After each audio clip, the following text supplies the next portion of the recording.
इंराजि बिजोंनि जों हेंथा नङा नाथाय थाखानाय मोजां फरायसालिखौ इंराजि बिजोङाव लाङोब्ला मोजां जानाय नङा बे गोख्रों रावखौ बुंदों बर' थुनलाइ आफादनि आफादगिरि तरेन बर' नोंथांमोना मिन्थिगौदि दिनैनि समाव बर' बिजोङा खैफोदाव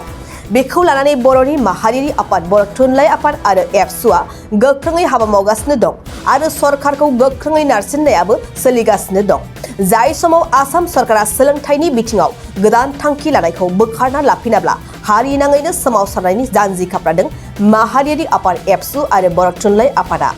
सरकारा गुबुन गुबुन बिजोङाव थाखो 3निफ्राय मोननै आयदायाव इंराजि सोनो नागिरनाय आरो बे सरकारि फरायसालिफोरखौ सरकारि खालामला होननाया थारैनो बर' हारिनि थाखाय हारि हिसाबै गनायजाथाव नङा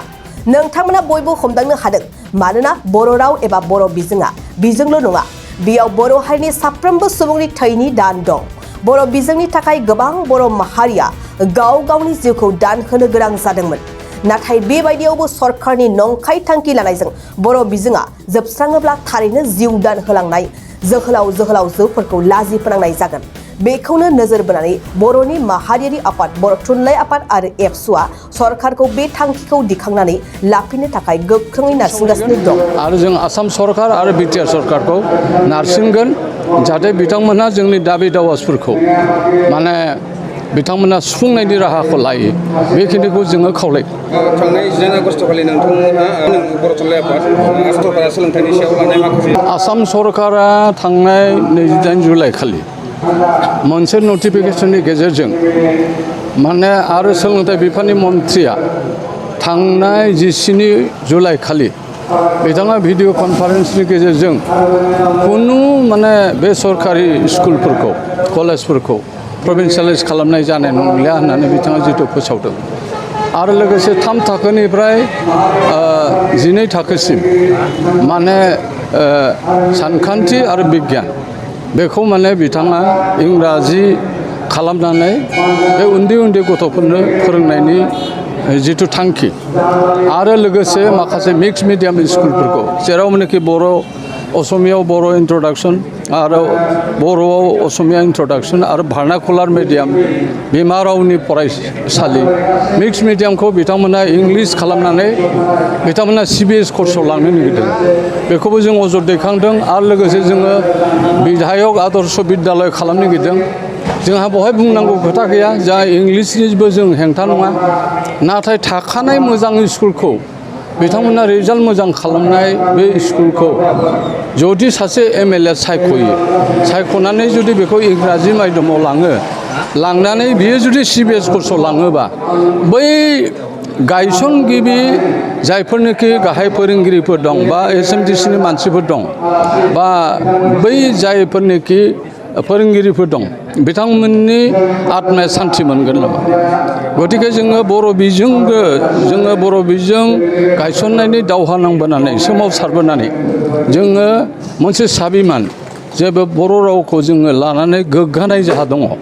आरो बे गोग्गानाया जाहैबाय जोङो सोमावसारनायनि गेजेरजोंसो मोनखानाय आरो बे सोमावसारनायनि गेजेरजों जों मोनखानाय बुस्थुखौ जों जुदि हगारनांगौ जायोबा जोङो रायजो राजाया बेखौ माने एंगारनाय नङा बेनिखायनो दुलाराय बर' फरायसा आफाद आरो बर' थुनलाइ आफादा नायबाय जे जोङो मोननै अर्गेनाइजेसनजों माने दावहा नाङोब्ला आसाम गभर्नमेन्टजों जोङो हयथ' साक्सेस जायाबो जानो हागौ बेनिखायनो आसाम साहित्य सभा आरो आसुखौ जों लाफादों आरो लाफानानै जोङो मोनब्रै हारिमायारि आफादजों लोगो नांनानै जोङो आसामनि गिबि मन्थ्रिनाव गोख्रों मोनसे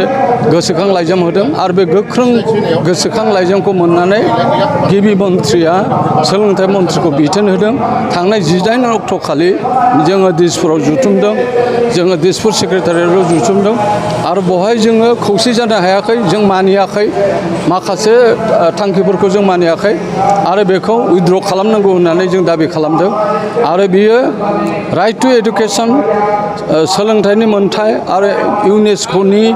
गाइडलाइन आरो दानि हारिमायारि सोलोंथाइ खान्थिनि हेंथा होननानै जों सानदों मानो होनना बुङोब्ला आप टु क्लास 5 हम लेंगुवेज बिमा रावजों सोलोंनायनि जिथु बाहाय थांखि दङ भारत सरकारनि थांखि दं बेयाव जुदि दिनै जुदि इंलिसखौ सानखान्थि आरो बिगियानाव जुदि जाबसिना होयोब्ला बे गथ'फोरनि जिथुनिखि गुनगत शिक्षा बेखौ बिथांमोना मोननाय नङा बेनिखायनो जोङो अजद दैखांदों जोङो इंलिस मिडियामबो बुङाखै नाथाय जोङो होनदों जे इंलिसखौबो माने बिमानि रावखौबो पेरेलेल लेंगुवेज हिसाबै मिडियाम हिसाबै लाखिनांगौ नोंथांमोना इंलिसखौ 6, 7, 8 बाहायोना बे उननि खोथा